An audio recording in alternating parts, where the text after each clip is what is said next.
Hello reefers, and welcome back to another episode. And this week we're going to be covering the Duetto ATO by XpAqua. So I'm sure a lot of you guys are aware, especially when it comes to auto top-offs out there, there's not very many manufacturers out there, especially good ones. Obviously there's a few DIYs, and I've done a few DIYs myself, but there's nothing like having a great product that you can trust. It's not going to leak, not going to fail on you. When you're on vacation, you can trust it to always do its job. So the Duetto ATO, believe it or not guys, is actually a dual sensor. This is an actual size of the sensor.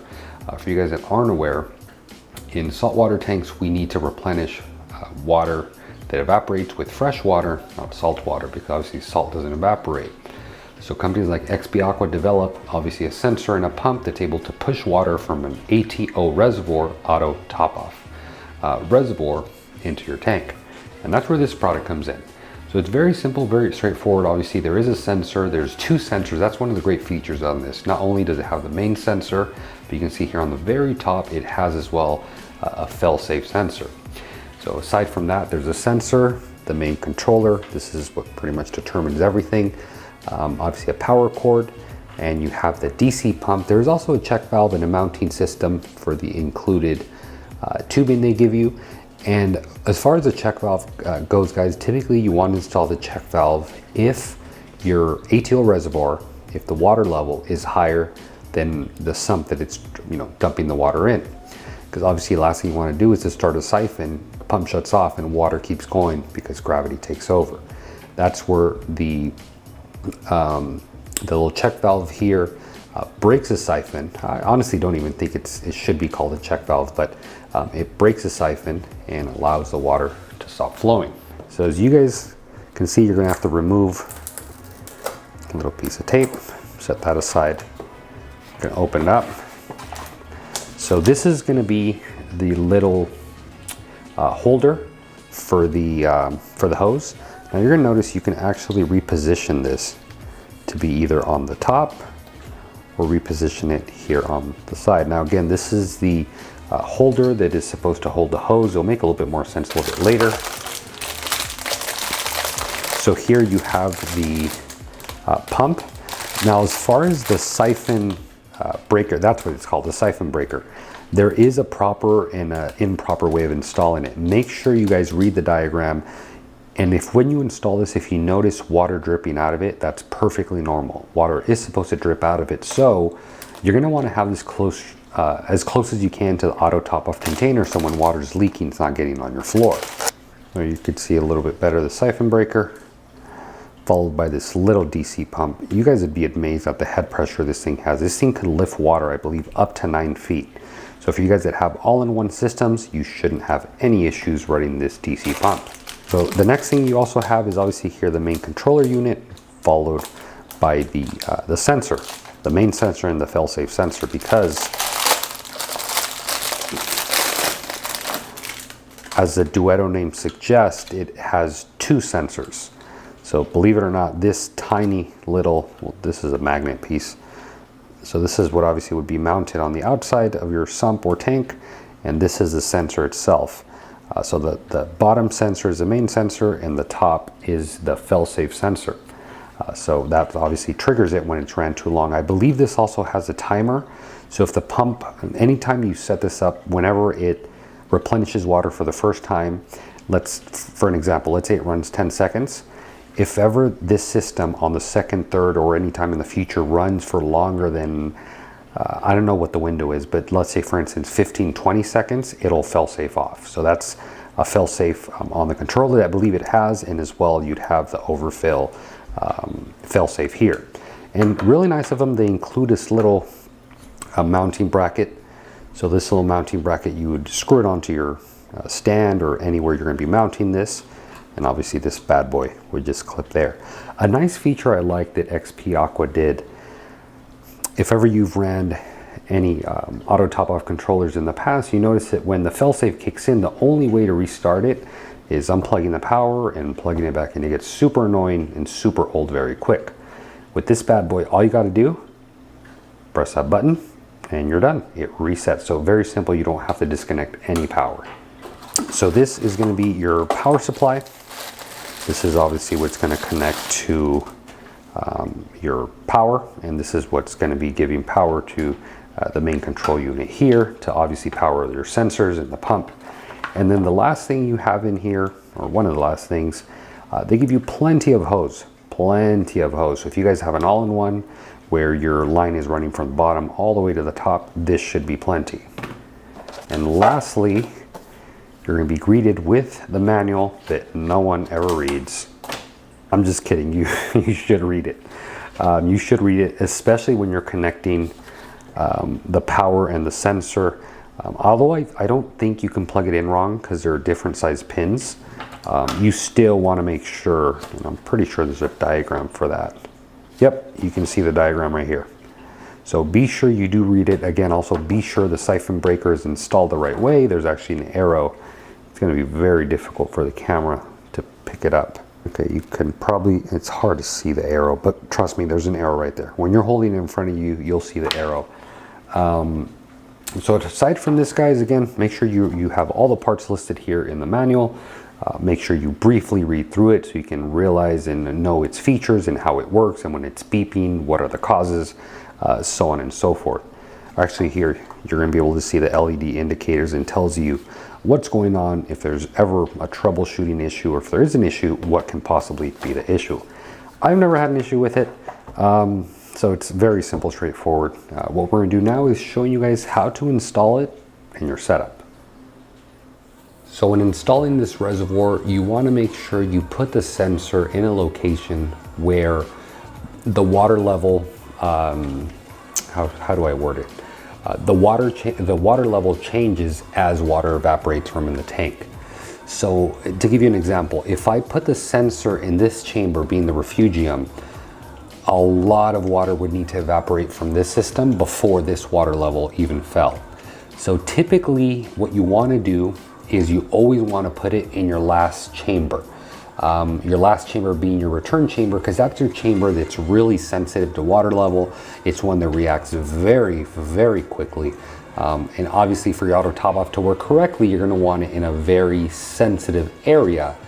So as soon as water evaporates from here, it obviously replenishes that. So again, in my scenario, I'm going to route it. I should actually probably remove this for the video, but so you guys can see this a little bit better, but I'm going to route it back there. I'm going to show you guys how to do a really clean install, and more importantly, just get this thing up and running. The first thing to grab is going to be your sensor unit, and obviously that's going to be attached to your main controller. Make sure you undo your cord so you can pretty much make sure this stays outside of the water. You don't want this falling into the water. I highly doubt it's waterproof or even water resistant, but yeah, you do not want this touching the water. Now this here, on the other hand, is 100%, come on, this freaking magnet. This is 100% waterproof. And again, there is a right and a wrong way to install this. You don't want to install this with the wire coming out down, because the fail-safe would be triggered as soon as the water level comes up. You want to install this with the cord coming out towards the top, like so. So again, locate where you're going to want it installed. I'm going to put mine in here. And I need to figure out kind of how I want to put it in. I'm not going to bore you guys with, I'm very picky how I wire my stuff, so I don't want to bore you guys with that. Now the cool thing about this sump, I can actually have a wire management little port here. So I'm going to feed in my sensor through there. It's going to allow me to route it in, so all the wires are coming out through that location there. And again, this is nothing you guys got to do. I'm just really picky with my stuff, so it's something I'm going to do. Got the sensor mounted. I don't know if you can see it, but it's right there. Let me see if you can see it from here. It's a little bit, oh, there it is. You can see it's right on the bottom. You see it there? So I got it mounted there on the back wall. Obviously the magnet is running through the outside, through the back. Got the whole wire routed here through the top. I obviously need to clean this up a little bit. So before I mount this, I want to get the rest of the power supply and all that in here, so I can kind of get an idea where I'm going to mount this.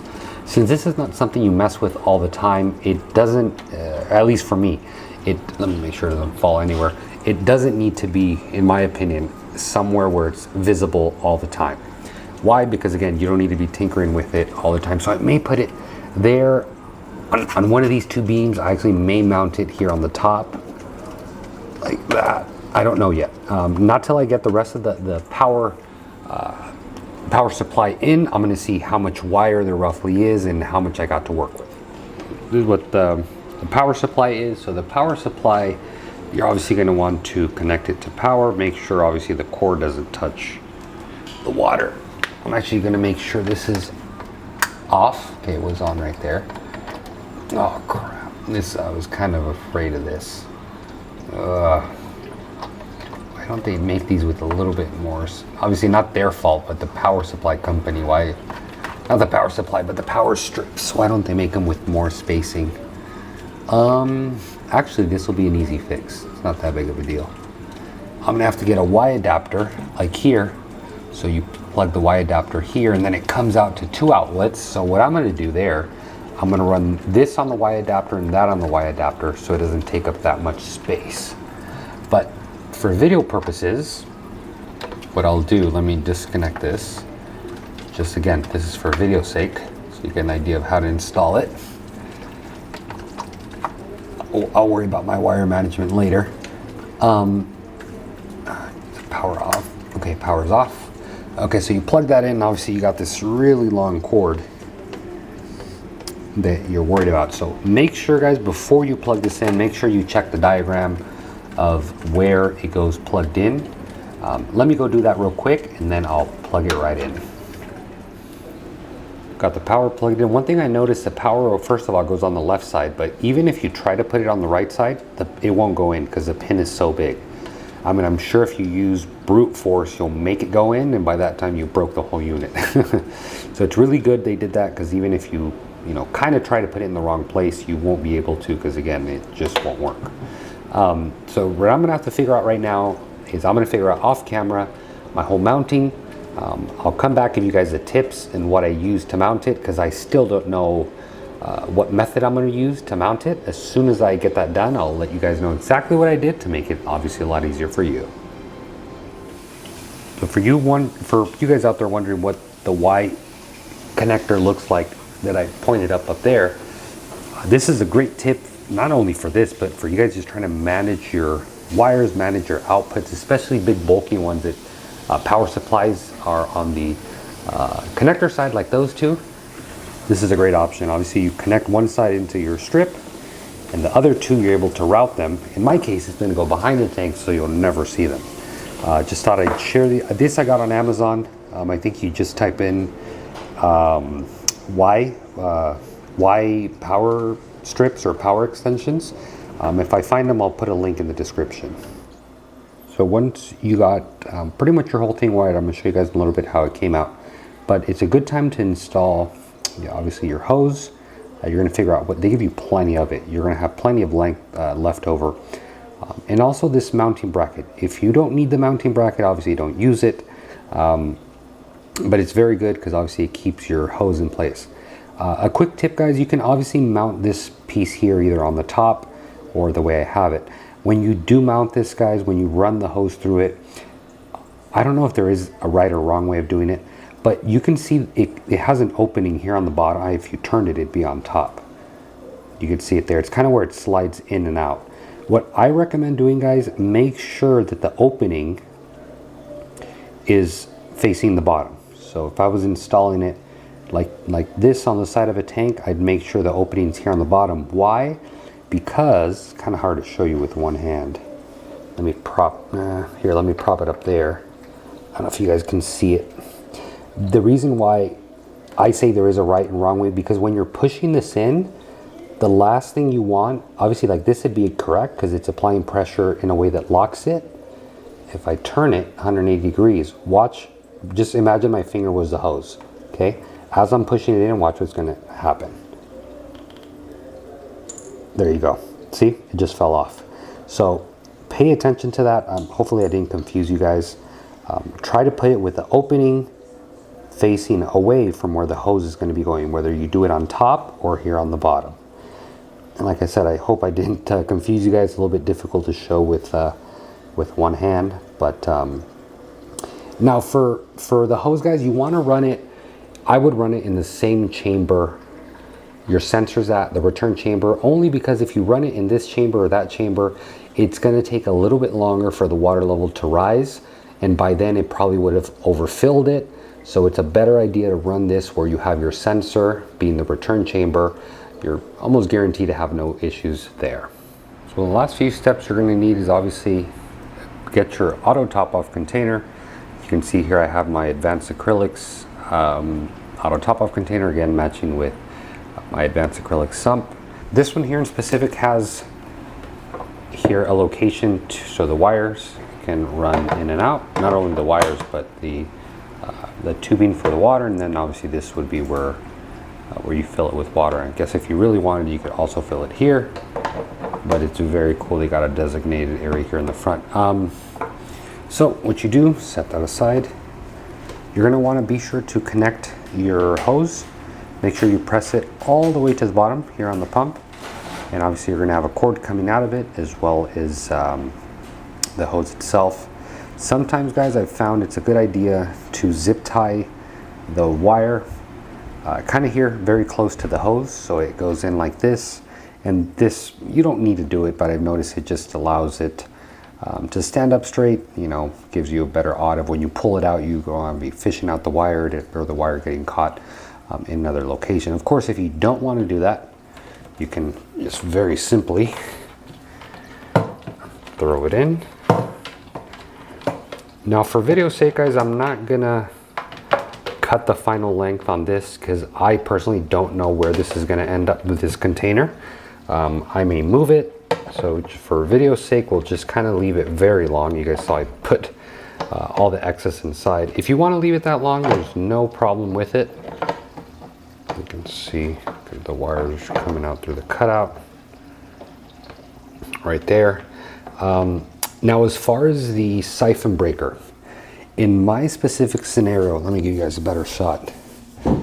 You don't need to run the siphon breaker because even when this is filled up all the way, you can see the sump is still running at a higher level. So there's no way gravity is going to push the water in here into the tank. Now, a little rule of thumb, guys, you want to make sure, it wouldn't apply here, but you want to make sure water doesn't backflow into the auto top off reservoir. The way that would happen would be if the line coming in, which I have it mounted here, I don't know if you can see it, but this is where I ended up mounting the hose holder along with the hose. Now the only way water would come back and be siphoned here would be if that water level was higher, which it could be higher than this level.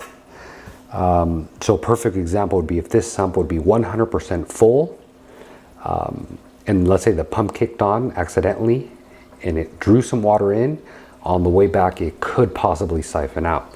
In this scenario, it won't happen because that this hose here is run really high. It's not even coming in contact at all with the water, so I'm not worried about it. Even when you shut off the sump and the water level comes up, something would need to start the siphon for it to come back. So again, I'm not worried. If it worries you a lot, you could put the siphon breaker.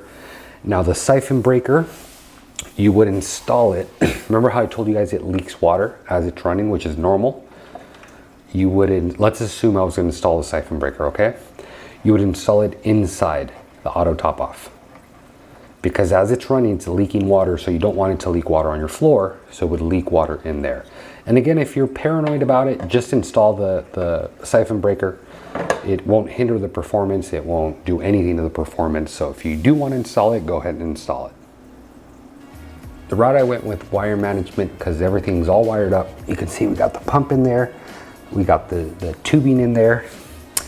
I did that white connector that I showed you guys. It's coming out and it's mounted to the back of the tank. And I actually ended up mounting the controller here on the back of that beam. So it's on the back side. Let me show you guys. So it's mounted here. I can easily remove it if I need to remove it. You can see there. And all I'm gonna have to do is press a button if ever the failsafe kicks in. The way I mounted this is Velcro. You can see and hear. Okay, good. So the last connection you're gonna have to make is gonna be the DC pump, obviously coming out of here. And that one, again, make sure you look at your manual, it'll give you the diagram. That one goes right there. So now just fill up the reservoir with water and we'll be able to see it run for the first time. Make sure your container has water, make sure everything's hooked up, your sensors, you know, where you want it, where you want your water level to be. Make sure you got your line hooked up. Again, make sure it's out of the water, you don't want it in the water, and that'll just guarantee that you don't start a siphon back. Again, if you're worried about a siphon, just put the siphon breaker and that'll solve any siphoning issues whatsoever. So all there is to do now is power it. A quick rule of thumb, guys, I found the sensor, anytime you're doing any maintenance and you're shutting it off or anything of that sort, it's a good idea to let the water level drop below the sensor, so let it evaporate. Just remember to turn it on at a later time. This way, when it runs the first time, it calibrates to somewhat of a high time limit. I don't know if this makes sense to you guys. So the next time it powers on, the failsafe doesn't kick in for it running too long. I don't know if I lost you, if that made any sense, but I've noticed with these that kind of helps a little bit. So let's say, for instance, the first time the water level is where it needs to be. So the next time it runs for maybe 5 seconds. So anytime after that, it's easier to trigger the excess time limit if it runs for that little bit of time the first time, which is when it calibrates. And again, I hope I'm not losing you guys there. If I did, just ignore what I said and just power it on and you should be fine. So here, one thing you're gonna notice, it's dead silent. You will not hear it. So you're gonna hear that initiation beeps. Let me get the power. Listen. Okay, there it is. It's calibrating and you'll see the water start coming in right now. Listen, that's the second calibration beep and here it comes. Come on, there it goes. Listen to it, dead silent. You can see the water level slowly rising. You see that? So that's pretty much it. I purposely put the sensor a little bit higher, so I'm gonna shut it off now, because only for video purposes I did that. So obviously you guys see it running, I need to put it back where it needs to be. But that is going to conclude, let me sit down. Oh, that was a little bit tiring. That's gonna conclude this week's episode here on installing your very own XpAqua auto top off. As you guys saw, it's very simple, very easy. Obviously you can make it look as clean as you want. You can see I hid the controller here in the back. I found it doesn't need to be in the front because you don't need to be tinkering with it all the time.